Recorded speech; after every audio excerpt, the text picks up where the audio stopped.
All right, in section 1.3.5, we'll be comparing spans.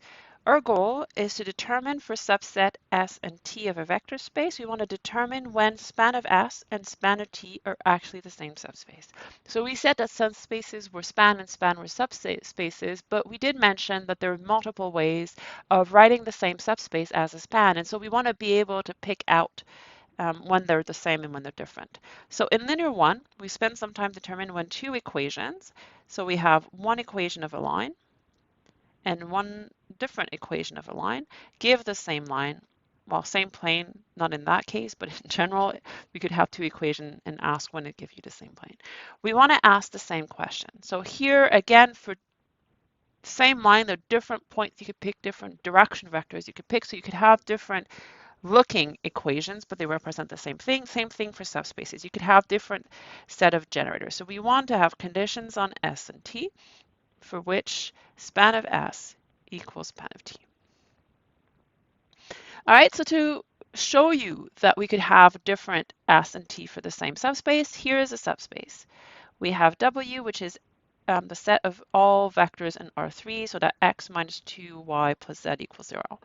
All right, so we want to find two generating sets. So let's do one. I have x minus 2y plus z equals 0. I get 1 minus 2, 1, and 0. I'm going to take two free variable s and t. I'm going to get that x is plus 2s minus t, y is s, and z is t. So x, y, and z are 210s plus minus 101t, and so w is the span of 210 minus 101, and here's our first set of generators.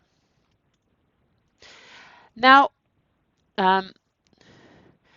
we usually like to take later variables as free, but there's no reason except for the fact that we need to choose, and that's what we chose. So here, if I have the same equation, I could decide that my parameters are going to represent x and y, and that z will follow. So from this, I get that z is minus x plus 2y, and I've just randomly assigned them parameters.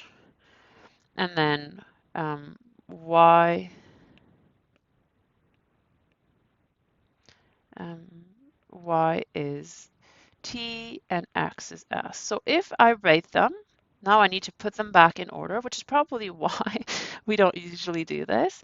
I'll get that x is s, y is t, and z is minus s plus 2t. And so I'm getting 1, 0, minus 1 plus 0, 1, 2 times s times t. And so w is the span of 1, 0, minus 1 and 0, 1, 2. All right, so I have two different sets of generators. Here I have 2, 1, 0, minus 1, 0, 1, and I have 1, 0, minus 1, and 0, 1, 2.